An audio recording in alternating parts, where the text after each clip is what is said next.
राधे राधे। जय श्री कृष्ण दोस्तों, स्वागत है आपका आपके अपने YouTube चैनल हिंदी.com पर। दोस्तों, आज के इस वीडियो में हम पौष मास की पूर्णिमा की कथा सुनाएंगे। पौष मास सूर्यदेव का महीना होता है और पूर्णिमा चंद्रमा की तिथि है। इसलिए पौष पूर्णिमा को सूर्य और चंद्रमा के संगम की तिथि कहा जाता है। पौष पूर्णिमा के दिन सूर्य और चंद्रमा दोनों की पूजा करने से और पौष पूर्णिमा की कथा सुनने से सभी मनोकामनाएं पूरी होती हैं और जीवन में आ रही सभी बाधाओं से मुक्ति मिलती है। इस दिन तिल, गुड़ तथा कंबल आदि दान करने का विशेष महत्व है। तो आइए शुरू करते हैं पौष पूर्णिमा की कथा। ओम गणेशाय नमः। द्वापर युग में एक बार यशोदा माता ने श्री कृष्ण से कहा, कृष्ण, तुम सारे संसार के उत्पन्नकर्ता, पालनहारी तथा संहार करता हो। आज मुझे कोई ऐसा व्रत बताओ जिसको करने से मृत्युलोक में भी स्त्रियों को विधवा होने का भय ना रहे तथा यह व्रत सभी मनुष्यों की मनोकामनाएं पूर्ण करने वाला हो। श्री कृष्ण कहते हैं, हे माता, तुमने अति सुंदर प्रश्न किया है। मैं तुमसे ऐसे व्रत को विस्तार से कहता हूँ जो भाग्य की प्राप्ति के लिए स्त्रियों को 32 पूर्णमासियों को करना चाहिए। इस व्रत को करने से स्त्रियों को सौभाग्य की प्राप्ति होती है। यह व्रत सौभाग्य देने वाला एवं भगवान शिव के प्रति मनुष्य मात्र की भक्ति को बढ़ाने वाला है। और यशोदा जी कहने लगी, हे कृष्ण, सर्वप्रथम इस व्रत को मृत्युलोक में किसने किया था? इसके विषय में विस्तार से मुझे बताओ। श्री कृष्ण कहते हैं, इस भूमंडल पर अनेक प्रकार के रत्नों से परिपूर्ण कार्तिक का नाम की एक नगरी है। वहां चंद्रहास नामक राजा राज्य करता था। उसी नगर में धनेश्वर नाम का एक ब्राह्मण था और उसकी स्त्री अति सुशीला रूपवती थी। दोनों ही उस नगरी में बड़े प्रेम से रहते थे। घर में धन धान्य आदि की कोई कमी नहीं थी, परंतु उनको बहुत बड़ा दुख था कि उनकी कोई संतान नहीं थी। एक समय एक बड़ा योगी उस नगरी में आया। वह योगी उस ब्राह्मण के घर को छोड़कर अन्य सभी घरों से भिक्षा लेकर भोजन किया करता था। वह रूपवती से कभी भी भिक्षा नहीं लेता था। एक दिन वह योगी गंगा किनारे जाकर भिक्षा को प्रेम पूर्वक खा रहा था कि धनेश्वर ने योगी का यह सब कार्य देख लिया। अपनी भिक्षा के अनादर से दुखी होकर धनेश्वर योगी से बोला, हे महात्मा, आप सब घरों से भिक्षा लेते हैं, परंतु मेरे घर की भिक्षा कभी नहीं लेते। इसका क्या कारण है? योगी ने कहा कि मैं निसंतान के घर की भीख पतितों के अन्न के तुल्य होती है और जो पतितों का अन्न खाता है वह अधिक पतित हो जाता है। क्योंकि तुम निसंतान हो, इसलिए पतित हो जाने के भय से मैं तुम्हारे घर की भिक्षा नहीं लेता। धनेश्वर यह बात सुनकर बहुत दुखी हुआ और हाथ जोड़कर योगी के पैरों में गिर गया और कहने लगा कि महाराज, यदि ऐसा है तो आप मुझको पुत्र प्राप्ति का उपाय बताइए। आप सर्वज्ञानी हैं, मुझ पर कृपा कीजिए। भगवान, मेरे घर में धन की कोई कमी नहीं है, परंतु मैं पुत्र न होने के कारण अत्यंत दुखी हूँ। आप मेरे इस दुख का हरण करें। आप सामर्थ्यवान हैं। यह सुनकर योगी कहने लगे, ब्राह्मण, तुम चंडी की आराधना करो। घर आकर उसने अपनी स्त्री से सब वृत्तांत कहा और स्वयं तप करने के लिए वन में चला गया। वन में जाकर उसने चंडी की उपासना की और उपवास किए। चंडी ने इन सब को स्वप्न में दर्शन दिया और कहा, हे धनेश्वर, जा तेरे घर में पुत्र होगा, परंतु 16 वर्ष की आयु में ही उसकी मृत्यु हो जाएगी। यदि तुम दोनों स्त्री पुरुष 32 पूर्णमासियों का व्रत विधि पूर्वक करोगे तो वह दीर्घायु हो जाएगा। पहले तुम्हें भगवान शिव का पूजन करना है, फिर पूर्णमासी के व्रत की पूजा करनी है, फिर उसी स्थान के समीप तुम्हें आम का वृक्ष दिखाई देगा। उस पर चढ़कर तुम एक फल तोड़कर शीघ्र ही अपने घर चले जाना और अपनी स्त्री से सब वृत्तांत कहना। ऋतु स्नान के बाद स्वच्छ होकर श्री शिव शंकर भगवान का ध्यान करके उस फल को खा लेगी। तब शंकर भगवान की कृपा से इसको गर्व रह जाएगा। जब वह ब्राह्मण प्रातःकाल उठा तो उसने एक स्नान के पास ही आम का वृक्ष देखा, जिस पर एक अत्यंत सुंदर आम का फल लगा हुआ था। उस ब्राह्मण ने उस आम के वृक्ष पर चढ़कर फल को तोड़ने का प्रयत्न किया, परंतु वृक्ष पर कई बार प्रयत्न करने पर भी वह चढ़ नहीं पाया। तब उस ब्राह्मण को बहुत चिंता हुई और विघ्न विनाशक श्री गणेश भगवान जी की वंदना करने लगा। हे दयानिधे, अपने भक्तों के विकारों का नाश करके उनके मंगल कार्यों को करने वाले, दुष्टों का नाश करने वाले, रिद्धि सिद्धि प्रदान करने वाले, आप मुझ पर कृपा कीजिए। मुझे इतना बल दें कि मैं अपने मनोरथ को पूर्ण कर सकूं। इस प्रकार श्री गणेश जी की प्रार्थना करने पर उनकी कृपा से धनेश्वर वृक्ष पर चढ़ गया और उसने सुंदर आम के फल को तोड़ लिया। उसने सोचा कि जो वरदान से फल मिला है ये बस यही है और कोई फल तो दिखाई ही नहीं देता। उस धनेश्वर ब्राह्मण ने जल्दी से उतरकर अपनी स्त्री को वो फल दे दिया और उसकी स्त्री ने अपने पति के कहे अनुसार उस फल को खा लिया और वो गर्भवती हो गई। देवी जी की असीम कृपा से उसे एक अत्यंत सुंदर पुत्र उत्पन्न हुआ, जिसका नाम उन्होंने देवीदास रखा। माता पिता के हर्ष और शोक के साथ वह बालक शुक्ल पक्ष के चंद्रमा की भांति अपने पिता के घर में बड़ा होने लगा। भवानी की कृपा से वह बालक बहुत ही सुंदर, सुशील और बुद्धिमान निकला। दुर्गा जी की आज्ञानुसार उसकी माता ने 32 पूर्णमासी का व्रत रखना आरंभ कर दिया, जिससे उसका पुत्र बड़ी आयु वाला पुत्र हो जाए।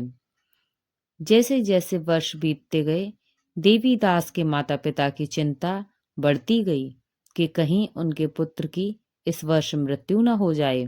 इसलिए उन्होंने अपने मन में विचार किया कि यदि यह दुर्घटना उनके सामने हो गई तो वो कैसे सहन करेंगे। इसलिए उन्होंने देवीदास के मामा को बुलाया और कहा, हमारी एक बहुत बड़ी इच्छा है कि देवीदास 1 वर्ष तक काशी में जाकर विद्या अध्ययन करे और हमें उसको अकेला भी नहीं छोड़ना है। इसलिए तुम उसके साथ चले जाओ। 1 वर्ष के पश्चात इसको वापस ले आना।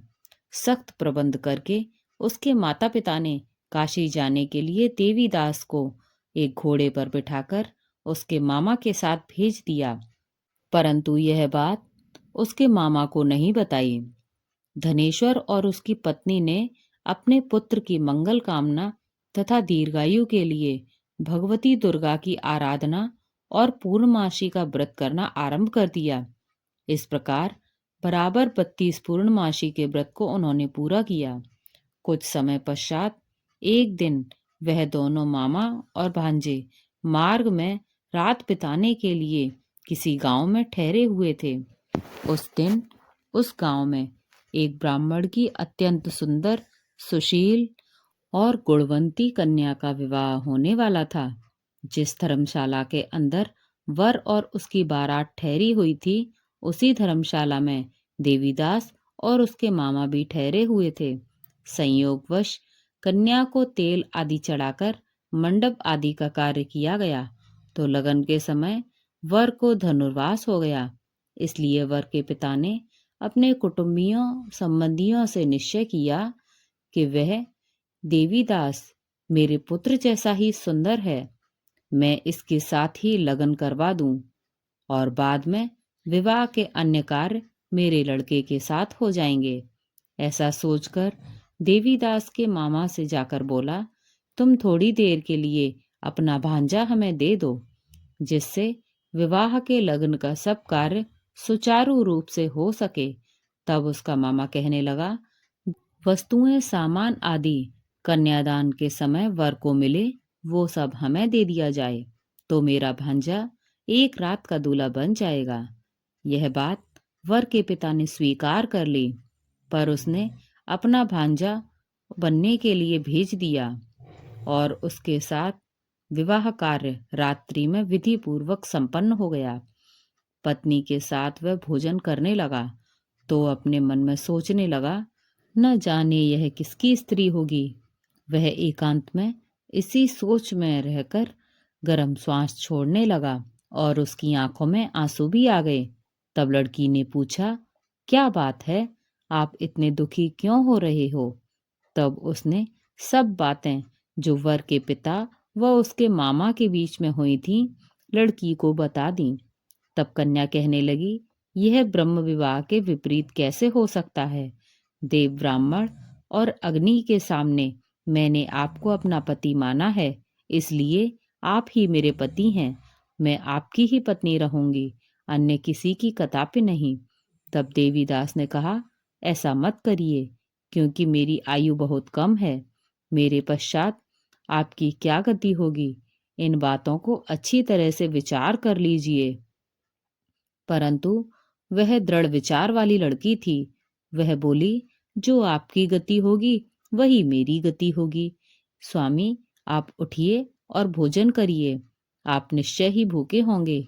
इसके बाद देवीदास और उसकी पत्नी दोनों ने भोजन किया तथा शेष रात्रि में सोते रहे। देवीदास ने अपनी पत्नी को 3 नामों से जुड़ी हुई एक मुट्ठी दी, एक रूमाल दिया और बोला, हे प्रिय, इसे लो और संकेत समझकर स्थिर चित्त हो जाओ। मेरा मानव जीवन जानने के लिए एक पुष्प वाटिका बना लो, उसमें सुगंधी वाली 19 मल्लिका लगाओ, उसको प्रतिदिन जल से सींचा करो और आनंद के साथ खेलो तथा उत्सव मनाओ। जिस समय और जिस दिन मेरा प्राणांत होगा तो यह फूल सूख जाएंगे, और जब ये फिर से हरे हो जाएं तो जान लेना कि मैं जीवित हूँ। यह बात निश्चय करके समझ लेना, इसमें कोई भी संशय नहीं है। इतना कहकर देवीदास वहां से चला गया। प्रातःकाल होते ही गाजे बाजे बजने लगे और जिस समय वहां कार्य समाप्त करने के लिए वर और सब बाराती मंडप में आए, तो कन्या ने वर को भली प्रकार से देखकर अपने पिता से कहा, ये मेरा पति नहीं है। मेरा पति वही है जिसके साथ रात्रि में मेरा पाणी ग्रहण हुआ था। इसके साथ मेरा विवाह नहीं हुआ। यदि यह वही पुरुष है तो बताएं। कन्यादान के समय जो आभूषण दिए गए थे उन्हें दिखाएं, तथा रात में मैंने क्या गुप्त बातें की थी वो ये वर बताए। पिता ने उसके कहे अनुसार वर को बुलवाया और कन्या की ये सब बातें सुनकर वो कहने लगा, मैं कुछ भी नहीं जानता। इसके पश्चात लज्जित होकर वह अपना सा मुंह लेकर चला गया और सारी बारात भी अपमानित होकर वहां से लौट गई। भगवान श्री कृष्ण कहते हैं, हे माता, इस प्रकार देवीदास काशी में विद्यार्जन करने के लिए चला गया। जब कुछ समय बीत गया तो काल से प्रेरित होकर एक सर्प रात्रि के समय इसको डसने के लिए वहां पर आया। उस विस्तर के प्रभाव से उस व्यक्ति के शयन के चारों ओर विष की ज्वाला से विषैला हो गया, परंतु व्रत के प्रभाव से उसको काट न सका, क्योंकि पहले ही उसकी माता ने 32 पूर्णमासी का व्रत कर रखा था। इसके बाद मध्याह्न के समय स्वयं कालसर्प वहां पे आया और उसके शरीर के प्राणों को निकालने का प्रयत्न करने लगा, जिससे वह मूर्छित होकर पृथ्वी पर गिर गया। भगवान की कृपा से इसी समय माता पार्वती जी के साथ भगवान शंकर वहां पर आ गए उसको मूर्छित दिशा में देखकर पार्वती जी ने भगवान शंकर से प्रार्थना की, हे महाराज, इस बालक की माता ने पहले ही 32 पूर्णिमा का व्रत पूरा किया है, जिसके प्रभाव से आप इसको प्राणदान दें। भवानी के कहने पर भक्त वत्सल भगवान श्री शिव जी ने उसको प्राणदान दे दिया। इस व्रत के प्रभाव से काल को भी पीछे हटना पड़ा और देवीदास स्वस्थ होकर बैठ गया। उधर उसकी स्त्री उसके प्रतीक्षा कर रही थी। जब उसने देखा कि उस पुष्प वाटिका में पुष्प रहे ही नहीं, तो उसको अत्यंत आश्चर्य हुआ कि जब वह जैसे ही हरी भरी हो गई, वह जान गई कि अब उसका पति ठीक ठाक है, वो जीवित हो गया है। यह देखकर वो प्रसन्न हो अपने माता पिता से कहने लगी, पिताजी, मेरे पति जीवित हैं, आपको ढूंढकर उन्हें लाना चाहिए। देवीदास ने अपने मामा के साथ काशी से चल दिया। इधर उसके ससुर उसको ढूंढने के लिए अपने घर के जाने लगे कि वह दोनों मामा भांजे वहां पर आ गए। उनको आया हुआ देखकर उसके ससुर को बड़ी प्रसन्नता हुई और वह प्रसन्नता के साथ उन्हें अपने घर में ले आए। उस समय नगर के निवासी थे वहां इकट्ठे हो गए और सबने निश्चय किया कि अवश्य ही इसी बालक के साथ कन्या का विवाह हुआ था। उस बालक को जब कन्या ने देखा तो पहचान लिया और कहा, यही तो है मेरा पति, और संकेत करके कहा। तब ऊपर हम सभी कहने लगे, भला हुआ जो यह आ गया। और सब नगरवासियों ने अत्यंत उत्सव मनाया। कुछ दिन बाद देवीदास ने अपनी पत्नी और मामा के साथ अपने ससुर के घर से बहुत कुछ लेकर अपने घर के लिए प्रस्थान किया। जब वह अपने गांव के निकट पहुंचा तो कई लोगों ने उसको देखकर उसके माता पिता को पहले ही खबर दे दी कि तुम्हारा पुत्र अपनी पत्नी और मामा के साथ आ रहा है। ऐसा समाचार सुनकर पहले तो माता पिता को विश्वास ही नहीं हुआ, परंतु जब लोगों ने आकर यही बात उन्हें बताई तो बड़ा आश्चर्य हुआ। लेकिन थोड़ी देर में देवीदास ने आकर अपने माता पिता के चरणों में अपना सर रखकर प्रणाम किया और उसकी पत्नी ने अपने सास ससुर के चरणों को स्पर्श किया। तो माता पिता ने अपने पुत्र और पुत्रवधू को अपने हृदय से लगा लिया और दोनों आंखों में प्रेमाश्रु बह चले। अपने पुत्र और पुत्रवधू के आने की खुशी में धनेश्वर ने बड़ा भारी उत्सव किया और ब्राह्मणों को दान दक्षिणा देकर प्रसन्न किया।